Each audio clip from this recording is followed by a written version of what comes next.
on the PEX pipe, we never use a water pressure regulator. Oh my gosh, now you let the cat out of the bag. That's how confident we are in our PEX plumbing.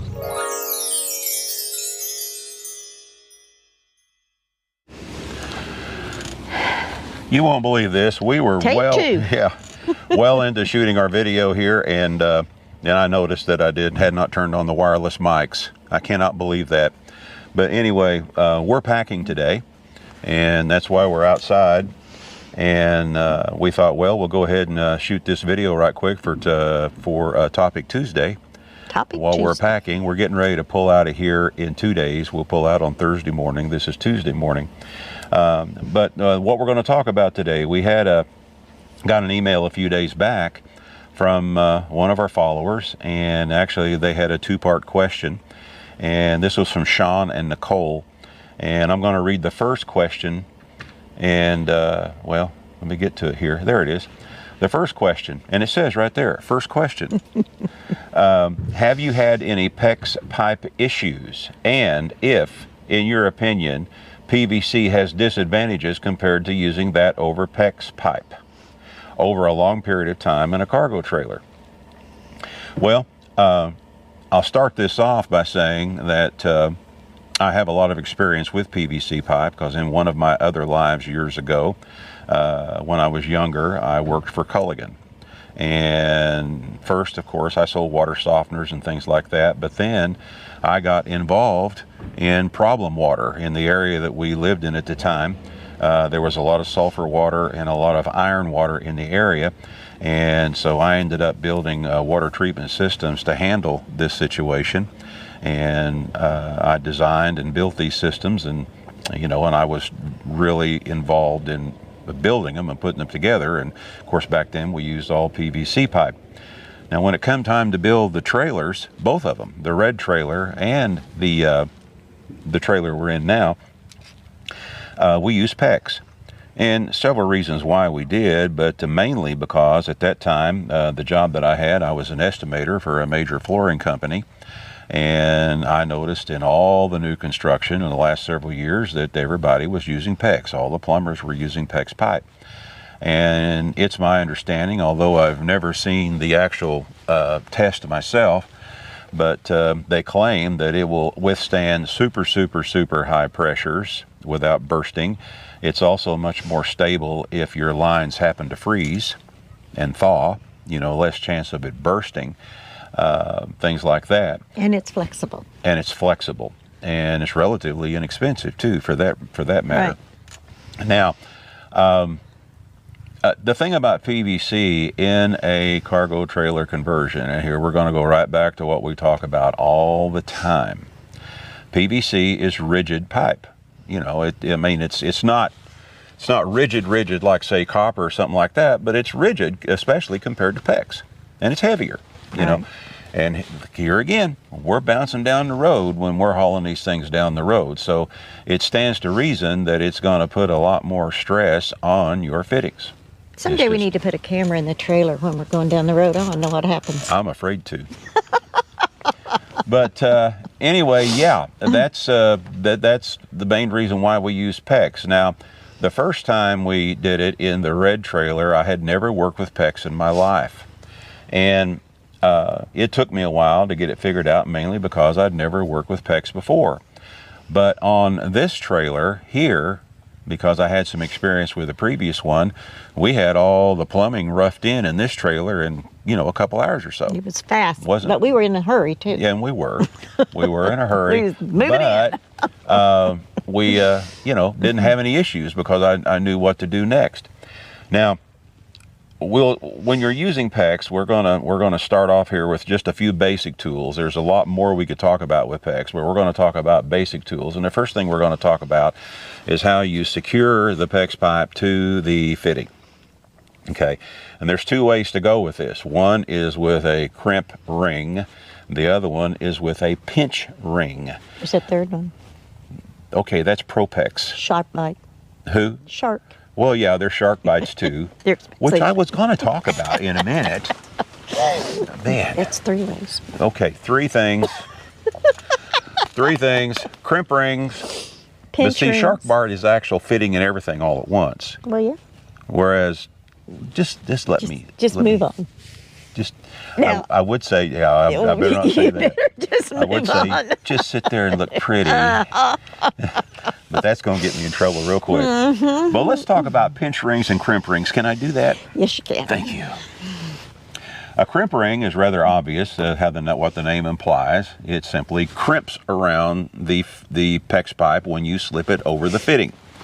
Now, a pinch ring, when you see a pinch ring, it'll be obvious. A pinch ring will look like a ring, but it has a little nub on it, and that is where you pinch it, and that's how you tighten it up. Now, when you're using crimp rings, you have to use the crimp tool. And the thing about the crimp tool is that it is large. You know, for all the ones I've seen, it's pretty large. And, you know, it has long handles because when you go to crimp it, you have to, you know, crimp it down tight. With a pinch ring, you use a crimp tool, and you're looking at a photo of one right now. And what's neat about it is a ratchet type tool. It's about the size of, you know, a pair of pliers, large pair of pliers, something like that. And it has jaws on the end of it.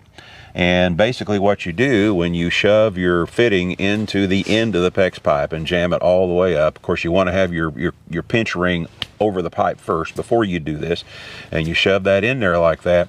Then you just take these little jaws and you just barely clamp onto that nub that's on the pinch ring, and then slide it right up to where the pinch ring is roughly about 1/8 of an inch back from the end of the PEX pipe, and then you go ahead and ratchet it down. And it only takes about, you know, 3 or 4 squeezes and you're pretty much there. In fact, on this tool, the one that we have, which is exactly like the one you're looking at there, it usually does it in about 3 or 4 squeezes, and there's a little blue LED light that comes on to let you know that you're there. And we haven't had any issues at all with any of the fittings by using that. Knock on wood. Now, there's other tools that you would need too, and I'm just going to talk about the basic ones, which actually makes the job really, really easy. And of course, these tools, what I'm getting ready to talk about next is the tubing cutters. Now, you're looking at a regular PEX pipe tubing cutter here, and you can pick it up on Amazon, or you can pick up, there's several similar designs available at the box stores as well. And they're inexpensive, and it's real easy. And what's neat about them is the way they're laid out, the bottom part of the jaw is a little wider, and that helps you get a square cut when you go to cut it, which is, you know, fairly important to do that. And then you know, you just go ahead and cut it after you measure it off and everything. Now, the next thing you would need would be a type of tool to ream it out, and the one you're looking at there is made by SharkBite, and that's the one that I use. But it also measures, the way it's designed, you can actually measure the depth if you're going to be using a SharkBite fitting, because this one's made by SharkBite, and it will tell you how deep your fitting is going to slide over it. You know, that'll help you determine how long you actually need to cut the PEX pipe whenever you use SharkBite fittings. But these 3 things are what you need to get, in my opinion. You know, with the I like the pinch tool because it'll work in tight spaces, whereas with the big crimp tool, if you're going to use crimp rings, you have to try to make up most of your connections before you ever slide them into the area. Before you ever slide them into the area you're going to use. But that's what I liked about the pinch ring tool. Now, we did use SharkBite fittings in some areas in the trailer. There were some tight spots where I couldn't even get in to use the pinch tool, and so we used some 90s in a couple of spots and things like that. And any valves that we had to use, we got SharkBite valves that just simply slip over like our sink valves. You know, you can get them in a SharkBite fitting, and they're already made to accept the little 3/8 line that the supply line connects to that runs up to your faucet. And they're all those are available. I also used check valves in our system, so I wouldn't have to use a series of valves to go between the water pump and the and city water, because if you don't have some kind of a check valve system built into your plumbing in your trailer, and if you're going to be set up where you have both onboard water or you can plug into city water, if you don't have some kind of a system set up there, you can actually have water pumping out the water fill inlet if you're not careful. And we did a video about that here a while back too. Yeah. So so PEX just happens to offer the check valves, and when we bought our check valves, they were around $10–12 a piece. I think they're pushing about $18 a piece now in the half-inch versions. And it's got those little plugs that you can put in. In other words, when we ran our plumbing to the bathroom sink, but we weren't ready to hook it up. Right, when you want to cap off, you can get a PEX pipe plug. And we did the same thing with the kitchen sink, actually, because we weren't ready to hook it up. Right, so we went ahead and then you can use a little PEX removal tool. And I noticed they got some real fancy ones now that makes it even easier to slip a PEX. Well, we used to spit over it and pull, didn't it? Yeah, it's pretty simple. Yeah, it's pretty simple. It's like 10 cents. Well, it's like $1. Yeah. But it works. Yeah. So yeah, PEX. I prefer PEX. Very simple. I prefer PEX. We have been in this trailer coming up on 3 years, and we periodically check now and then for leaks just to be sure. Yeah. And we haven't had any leak anywhere. So far. Now, another thing I want to talk about, when you're using PEX, when you go to hook up your water pump and things like that, you don't want to hook your water pump directly up to PEX pipe. You want to you need to use that flexible braided PVC hose or PVC tubing. And I had a picture, I'm not looking at it now, but I had a picture set aside. I'll find it, but you're looking at it now, a picture of what that stuff looks like. And you can get that at Ace Hardware. Some Ace Hardware will sell it by the foot, so you don't have to buy a whole roll of it. If you get it at Lowe's or Home Depot, you're probably going to have to buy a minimum of 10 foot. Same thing with Amazon. But that's the kind of stuff you want to use to hook up your pump. And PEX, in the PEX line, in the Shark Bite fitting line, they also make a Shark Bite fitting that will slip over the PVC, and then it will have a 1/2-inch female threaded end on the other end, and that's where you want to screw on a regular tubing type barbed fitting. It's where you want to screw that on, is right there. If you have any questions about that, put them in the comments and I will find the link for you for that, to tell you what you need for that. Now, some people and even some RV manufacturers will take a regular PEX pipe fitting, because it's kind of a barbed fitting as well, and they will use it to hook up a pump with the regular braided tubing. And that type of fitting is not made for that.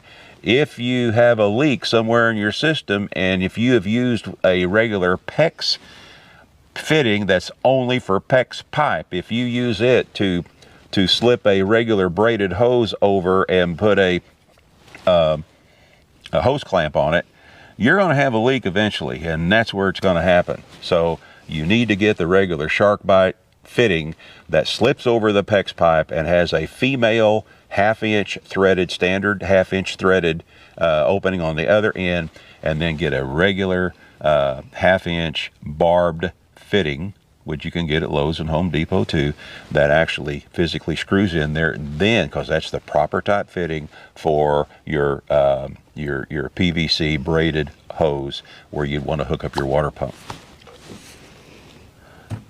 What else? You're such a dad. I'm sorry. That's just the way it is.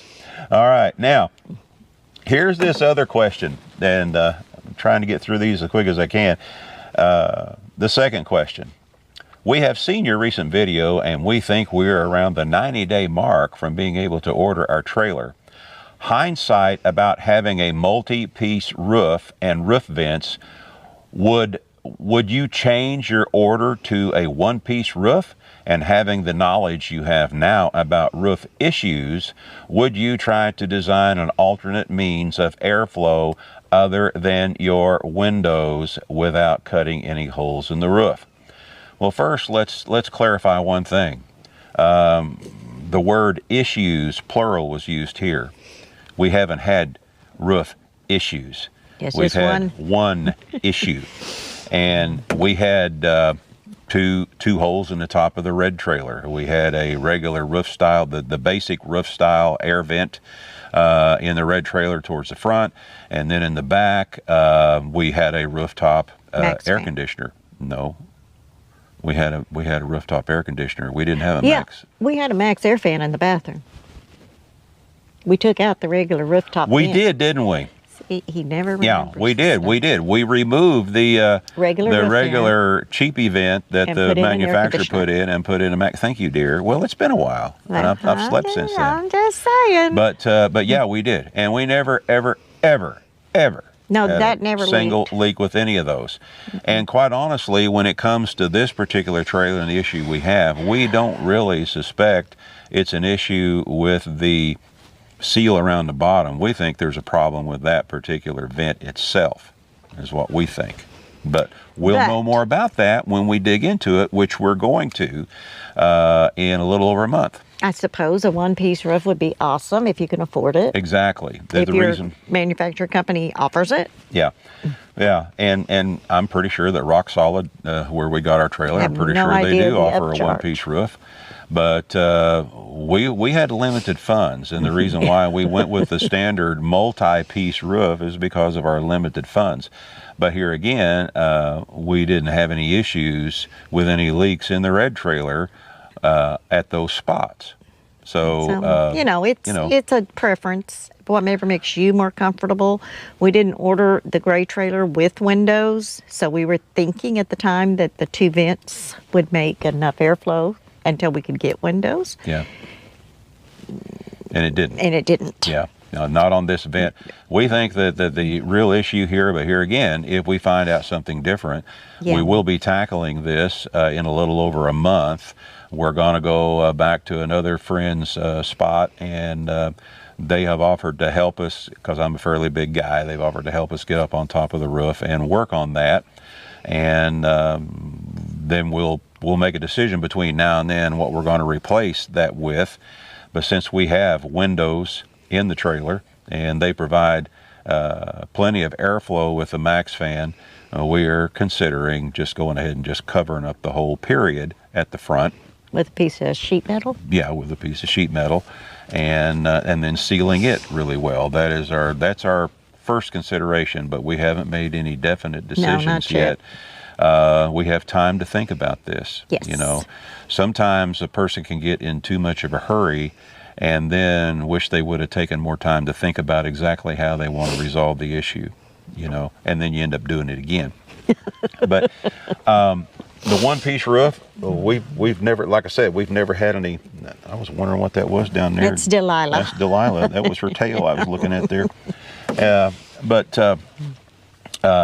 This is the first issue we've had with any kind of a roof leak, you know. Yeah. Now, we don't expect us to never have issues with the roof. Now, I know of some that have had issues where when the roof comes over the edge, and you know they bend it down a little bit, but sometimes leaks can develop there, and then they put a piece of corner trim all around that, and sometimes they'll have issues with leaks developing right there. Now, one thing that we do intend to do in the future on this one is take 4-inch wide Eternabond tape and run all the way around the perimeter of the trailer up on top, because that corner molding that comes up, it comes up on the side and over a little bit.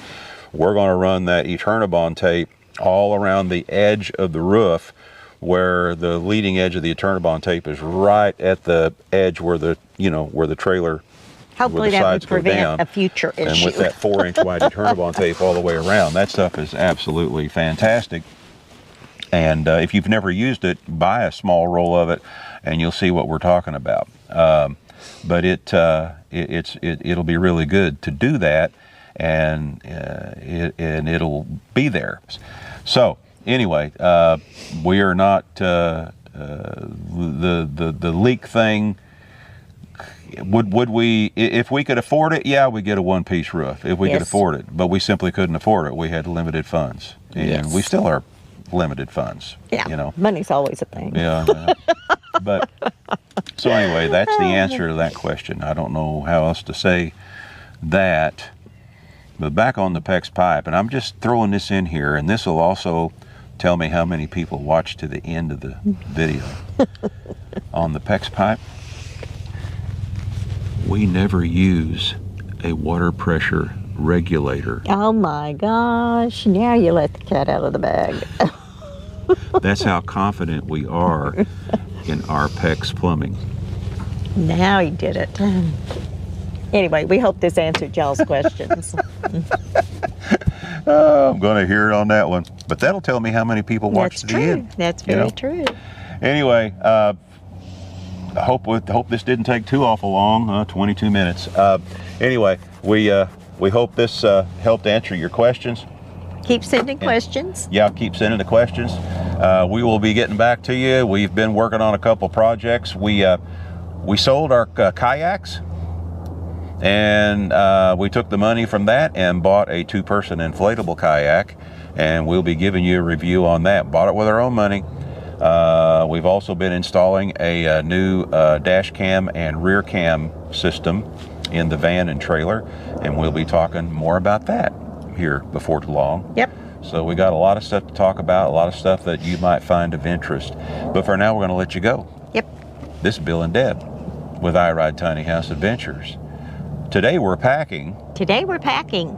But keep in mind, folks, we're still not camping. No, we are living. Absolutely. Y'all take care. Get out there and do some living, and we will talk to you again soon. Bye-bye now. Bye-bye.